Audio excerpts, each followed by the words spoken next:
여러분 안녕하세요. 오늘 이 시간에는 흔들리는 신라 사회, 통일신라 말의 사회상을 살펴보도록 하겠습니다. 학습지를 보고 먼저 설명해 보겠습니다. 우선 흔들리는 사회, 신라의 사회 어떤 모습이었냐? 자, 신라는 우선 첫 번째로 중앙 정치가 매우 혼란해졌습니다. 왜냐하면 소수의 진골 귀족, 그러니까 무열왕 이후로 계속 왕위를 독차지했던 그 진골 귀족이 권력을 모두 다 독차지하면서 그들 간의 다툼이 심해졌고, 그러면서 그들이 더 잘 먹고 잘 살기 위해서 농민들에게 더 많은 세금을, 더 많은 땅을 빼앗아 감으로써 권력 싸움이 심해졌습니다. 특히 해공왕이라는 왕이 8살의 왕이 되었습니다. 근데 그 사람이 암살, 칼을 맞고 죽게 되거든요. 그때 나이가 24살이라고 합니다.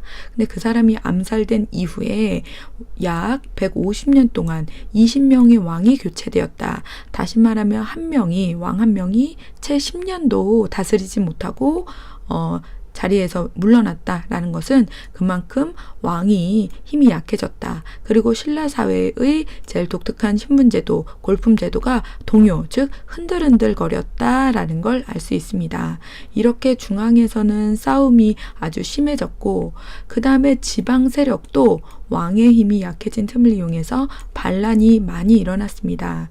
가장 유명한 반란으로는 첫 번째 김원창의 난이 있습니다. 자, 이 김원창이라는 사람은 자신의 아버지가 왕이 되지 못한 것에 대해 불만을 품고 난을 일으켰습니다.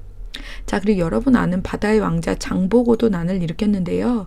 장보고라는 사람은 그러니까 우리나라 전라남도 완도 그곳에서 청해진이라는 군대를 이렇게 만들고 거기에서 당나라 그리고 우리나라 그리고 일본 그 바닷길을 딱 지키고 있던 사람입니다. 가장 대표적인 지방의 그 실력가로서 군인이고 또 해상무역의 왕 이렇게 생각하면 되겠습니다. 이 사람은 힘이 매우 셌으나 결국은 왕위 쟁탈전에서 왕의 자리를 둘러싸고 거기에서 결국은 암살당하게 됩니다. 그래서 결국 지방 세력, 그러니까 지방에서 아주 힘 좀 쓴다는 그런 사람들이 계속 난을 일으키고 실패하고 그러면서 매우 혼란하였고, 그 가운데 우리 백성들은 너무나 힘들었던, 왜 힘들었냐면 수탈이 심해져서 너무나 많은 것들을 뺏어가기 때문에 굶어 죽는 사람, 거지,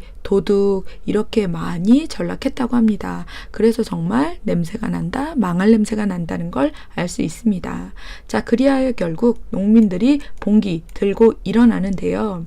9세기 말에 진성여왕 때 그 농민 봉기가 아주 극심하였다고 합니다. 그래서 이 당시에 왜 어떤 효녀는 자신의 허벅지살을 잘라서 아버지를 먹였다 뭐라는 이야기도 있고, 또 어떤 부모는 자신이 먹을 것을 자녀가, 자기 자식이 뺏어 먹었다고 해서 그 자식을 땅에 묻어버리는 이러한 일들도 발생했다고 합니다.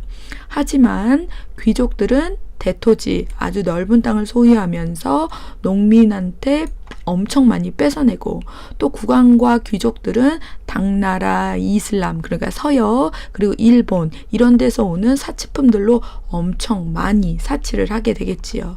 자, 그러면서 흉년에, 자연재해, 전염병까지 발생하면서 농민 생활은 계속 악화되고 농민은 몰락하게 됩니다.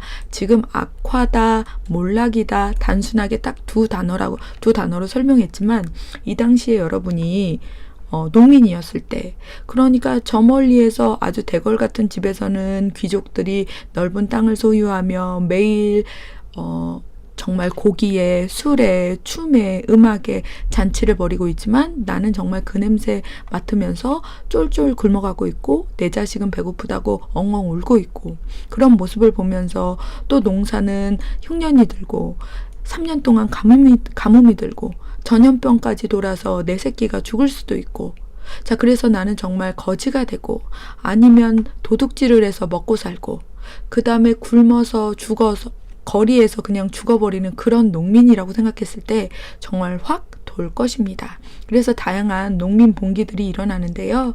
왕이 이런 모든 사정에도 불구하고 세금의 양을 더 늘리게 되자 그 불만이 폭발해 버리지요. 그리하여 농민 봉기가 많이 일어나는데 우선 첫 번째로 원종 에노의 난을 시작으로 해서 이 두 사람은 역시 농민들입니다. 그래서 전국 각지로 농민 봉기가 확산되게 됩니다. 적거적이라는 사람, 양길, 기원, 견원 이런 사람들은 다 이제 농민들은 아니고 지방에 대한 중앙 정부의 통제력이 약화되자, 그러니까 중앙에서는 권력 다툼으로 너무나 바쁘자 지방까지 신경 쓸 여력이 없었고, 그래서 그 지방에서 나름의 세력을 갖추면서 성장하는 그런 사람들도 등장하게 됩니다. 이처럼 통일신라 말기는 상당히 사회가 흔들거렸다. 그러면서 이러한 사회를 바꿔보고자 새로운 세력들이 등장하니, 그러니까 여러분 언제나 역사라는 것은 이렇게 고여있고 정지되어 있고 머물러 있는 게 아니라 어떤 문제가 있을 때 끊임없이 그것을 고치려 하고 변화시키려 하는 새로운 움직임이 있다는 것. 그러니까 우리의 역사는 어떨 때는 뒤로 가는 것 같고 어떨 때는 이런 역사, 어떻게 이런 일이 있을 수 있나라고 생각하지만 결국에는 앞으로 나아가는 역사라는 걸 여러분 확인할 수 있습니다. 통일신라 말기 그 썩어빠진 망해가는 신라를 다시 한번 일으켜보고자 호족이라는 세력과 육두품이라는 세력이 활약을 합니다. 우선 호족은 호는 마을이란 뜻으로서 중앙, 왕에서 지방까지 통제할 수 있는 힘이 약해지자 그때를 이용해서 지방에서 아주 독립적인 세력이 형성됩니다. 그들을 우리는 호족이라고 부르는데요. 그들은 대부분 토착, 원래부터 그 땅에서 촌주 살고 있는, 그래서 거기에서 돈도 있고 땅도 있고 사람들에게 권력도 있는 그런 사람들입니다. 이런 사람들은 군인이기도 하고 해상 세력, 그러니까 아까 장보고처럼 무역을 완전히 장악하고 있는 그런 사람들이기도 했습니다. 대농장, 엄청난 큰 땅을 가지고 있었고 성을 쌓아서 살고 있었으며, 그 다음에 독자적인 군대를 보유하고 있었습니다.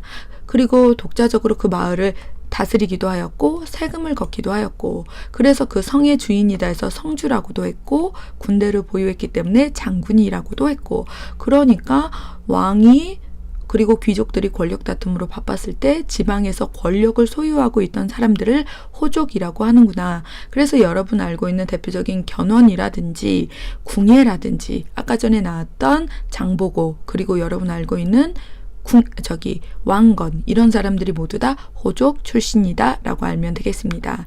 이제 배울 육두품, 그리고 조금 이따 배울 선종과 함께 신라 정부에 더 이상은 아닙니다. 새로운 사회를 건설합시다. 그래서 여러 가지 움직임을 펼쳤던 세력이 호족입니다. 그러면 육두품은 누구이냐? 여러분 알고 있는 신라 특유의 신분제도, 골품제도 있잖아요. 성스러운 뼈다귀 성골, 진짜 뼈다귀 진골, 그리고 대가리에도 품격이 있다 두품, 그래서 6에서 1두품까지 있다고 했었는데 그 중에서 가장 불만 세력이 육두품이었습니다. 왜냐하면 실력은 출중하나 신분상의 제약으로 승진이, 관직 진출이 제한이 되었습니다. 그래서 학문, 종교활동에 똘똘이들이니까 몰두하고 여러 가지 신라 사회를 개혁하고자 하는 안들을, 생각들을 왕에게 제시하였으나 왕은 받아들이지 않았습니다. 그래서 결국은 산속으로 들어가서 파묻혀 살거나 아니면 또 다른 호적과 새로운 사회를 건설하는 그러한 역할을 하게 됩니다. 가장 대표적인 육두품 출신으로 최가 있습니다. 첫 번째 최치원, 두 번째 최승우, 세 번째 최언위. 자, 그 다음에 최치원은 빈공과에 합격합니다. 이 세 사람은 모두 다 빈공과에 합격하는데요. 빈공과라는 것은 뭐냐면 중국, 그 당시에 당나라였는데 그 당나라에서 외국인들에게 관리에 등용될 수 있는, 관리에 진출할 수 있는 과거 시험을 봤습니다. 그게 빈공과였고, 그 빈공과에 발해 사람들과 우리 통일신라 사람들이 많이 이렇게 장원 1등을 두고 이렇게 대결했다고 하지요. 경쟁했다고 하지요. 이 세 사람 모두 그렇습니다. 최치원은 12살에 당나라로 조기 유학을 갔지요. 그래서 18살에 빈곤과에 합격합니다. 그리고 거기에서 활약할 수도 있었으나 신라로 돌아와 나의 조국은 신라다 하면서 망해가는 신라를 되살려보고자 진성여왕에게 개혁안을 제출합니다. 그걸 뭐라고 하냐면 선생님이 지금 안 썼는데 시급하게 처리할 업무가 모두 몇 개가 있냐면 10개가 있습니다. 시무, 십조라고 부릅니다. 하지만 육두품이라는 이유만으로 진성여왕은 그 시무 십조를 받아들이지 않고 결국은 이 최치원은 산속으로 들어가 은둔생활을 하게 됩니다. 자, 최승우라는 사람은 나중에 후 백제를 세운 견훤의 참모, 그러니까 오른팔이 됩니다. 자, 최연이라는 사람은 고려의 기틀을 마련하는데 이바지하지요. 자, 똑같은 육두품, 똑같은 빈곤과에 합격한 사람이지만 어느 한 사람은 신라를 개혁하는데, 어떤 사람은 후백제를 밀어주는데, 어떤 사람은 고려를 밀어주는데 힘쓰게 됩니다. 그러니까 똑같은 입장이다 하더라도 다른 선택을 했고 결국은 다른 인생을 살았다라는 걸 여러분이 볼 수 있습니다. 자, 이게 새로운 세력의 성장이었고요. 이제는 마지막으로 새로운 사상의 유행에 대해서 보겠습니다. 자, 선종이라는 것은 그동안에 있었던 불교는 교종이라는 거였습니다. 어렵게 생각하지 마세요. 여기에서 교자는 교리. 그러니까 불교도 정말 어려운 종교적 이치들이 많습니다. 특히 전 시간에 배웠던 의상 같은 사람은 당나라에서 불교 유학을 하고 아주 어려운 불교적 교리를 잘 정리한 화엄종을 개청한 사람인데, 그 사람은 왕과 귀족들의 지원을 받아서 잘 나갔던 사람이거든요. 근데 그런 것들은 귀족들 중심에, 그러니까 책을 알고 글을 알아야지 깨달을 수 있는 그러한 불교의 교파였습니다. 하지만 일반 농민들 그리고 지방 호족들은 선종을 좋아했습니다. 선종은 정신수양을 통한 해탈을 강조했다라고 나왔는데, 쉽게 말하면 이건입니다. 글을 몰라도, 그리고 책을 잘 못 봐도 깨달음을 얻으면 누구나 해탈, 부처님의 세계로 갈 수 있다. 왜 우리 불교라는 것이 왕이 부처를 상징한다라고 예전에 배웠잖아요. 근데 여기 선종에서는 깨달음만 얻으면, 책 안 봐도 깨달음만 얻으면 내가 부처가 될 수 있다. 그러니까 지방 호족들의 입장에서는 내가 부처가 될 수 있다고, 내가 왕이 될 수 있다고, 우리 모두에게 왕이 될 자격이 있다고 하면서 이 선종을 상당히 좋아했습니다. 농민들도 마찬가지였지요.